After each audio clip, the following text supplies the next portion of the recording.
नमस्कार, ये आकाशवाणी है। अभी आप मनोज कुमार शर्मा से समाचार सुनेंगे।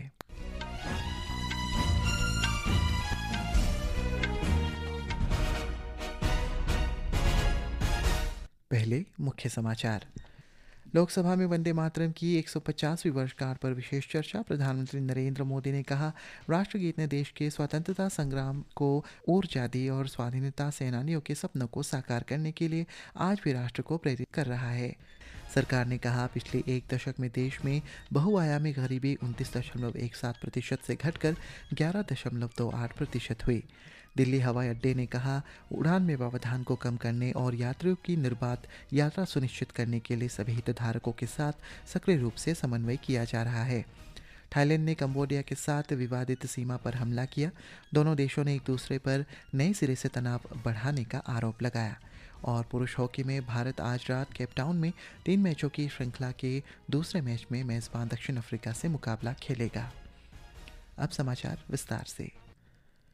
लोकसभा में राष्ट्रगीत वंदे मातरम की 150वीं वर्षगांठ पर चर्चा शुरू हुई। राष्ट्रगीत बंकिम चंद्र चटर्जी ने वर्ष 1875 में लिखा था। चर्चा की शुरुआत में प्रधानमंत्री नरेंद्र मोदी ने कहा है कि वंदे मातरम के मंत्र में समूचे देश को शक्ति और प्रेरणा दी और स्वतंत्रता आंदोलन को ऊर्जावान बनाया। प्रधानमंत्री ने कहा कि आज वंदे मातरम का स्मरण इस सदन के सभी सदस्यों और देशवासियों के लिए सौभाग्य की बात है।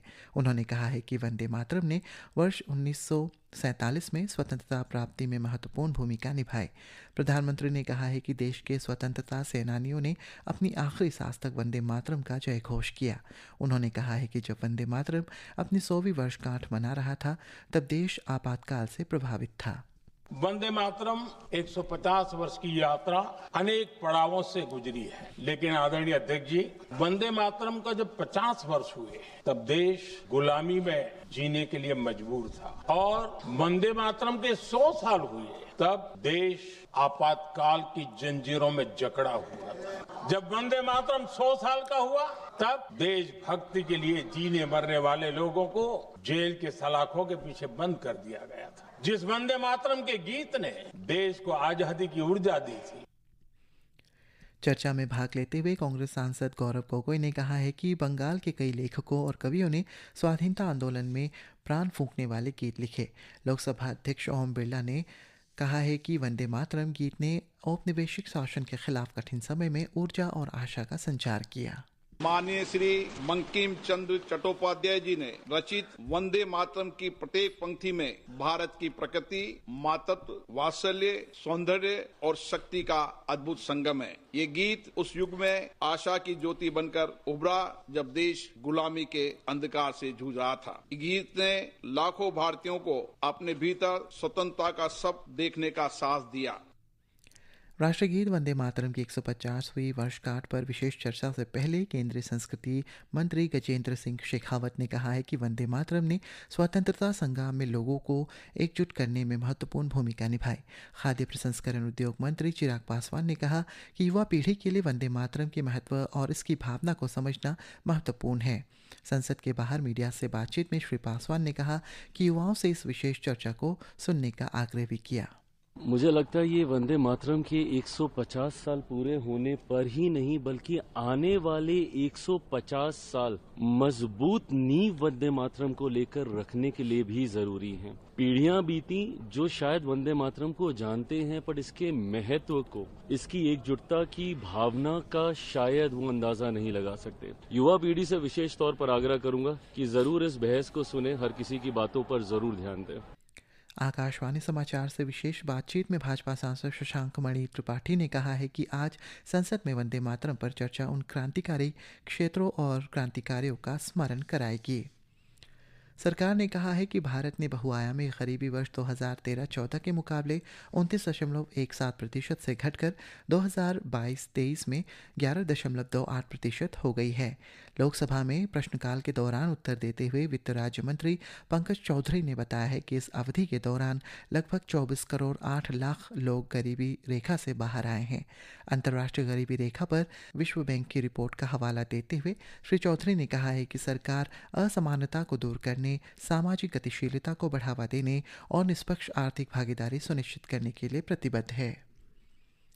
दिल्ली हवाई अड्डा प्रशासन ने बताया है कि हवाई अड्डे पर परिचालन सुचारू रूप से जारी है। हालांकि कुछ उड़ानों को रद्द या उनमें समय में परिवर्तन किया जा सकता है। प्रशासन ने बताया है कि उड़ान में व्यवधान को कम करने और यात्रियों की निर्बाध यात्रा सुनिश्चित करने के लिए सभी हितधारकों के साथ सक्रिय रूप से समन्वय किया जा रहा है।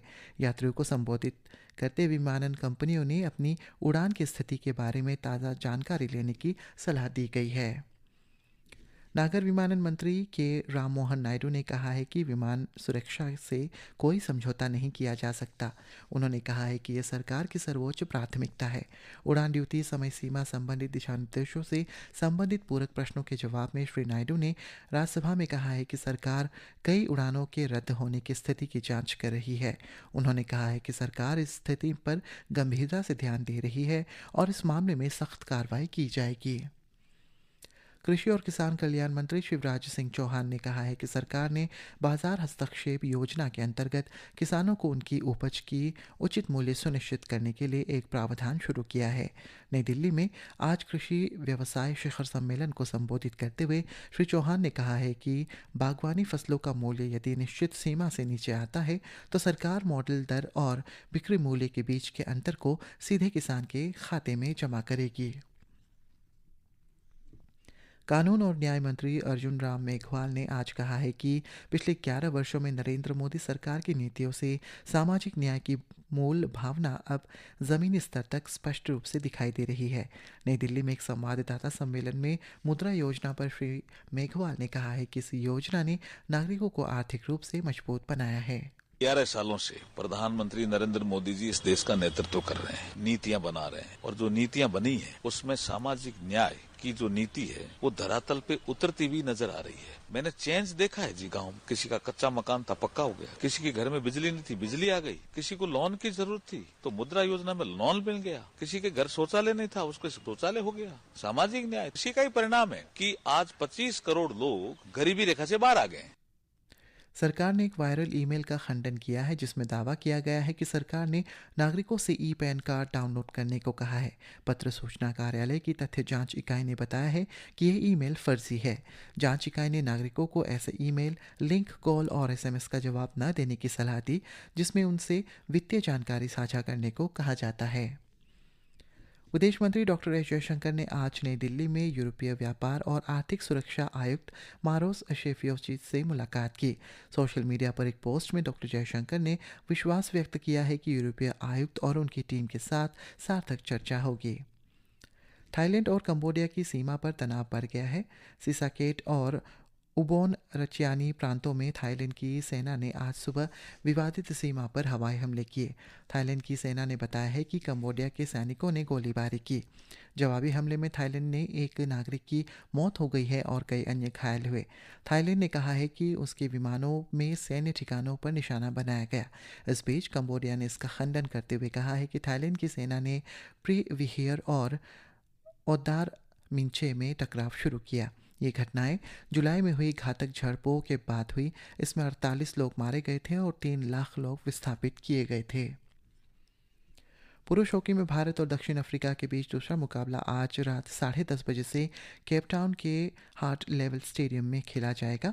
भारत ने कल हुए पहले मुकाबले में मेज़बान दक्षिण अफ्रीका को 5-2 से हराया था। 3 मैचों की श्रृंखला में भारत 1-0 से आगे है। भारत विश्व रैंकिंग में 7वें जबकि दक्षिण अफ्रीका 12वें स्थान पर है। कौशल विकास और उद्यमिता राज्य मंत्री जयंत चौधरी ने आज नई दिल्ली में ऑस्ट्रेलिया के कौशल तथा प्रशिक्षण मंत्री एंड्रिया जाइल्स से मुलाकात की। सोशल मीडिया पोस्ट में श्री चौधरी ने बताया है कि ये मुलाकात ऑस्ट्रेलिया भारत शिक्षा और कौशल परिषद की बैठक से अलग हुई थी। और अंत में मुख्य समाचार एक बार फिर। लोकसभा में वंदे मातरम की 150वीं वर्षगांठ पर विशेष चर्चा। प्रधानमंत्री नरेंद्र मोदी ने कहा, राष्ट्रगीत ने देश के स्वतंत्रता संग्राम को ऊर्जा दी और स्वाधीनता सेनानियों के सपनों को साकार करने के लिए आज भी राष्ट्र को प्रेरित कर रहा है। सरकार ने कहा, पिछले 1 दशक में देश में बहुआयामी गरीबी 29.17% से घटकर 11.28% हुई। दिल्ली हवाई अड्डे ने कहा, उड़ान में व्यवधान को कम करने और यात्रियों की निर्बाध यात्रा सुनिश्चित करने के लिए सभी हितधारकों के साथ सक्रिय रूप से समन्वय किया जा रहा है। इसी के साथ ये समाचार बुलेटिन समाप्त हुआ। नमस्कार।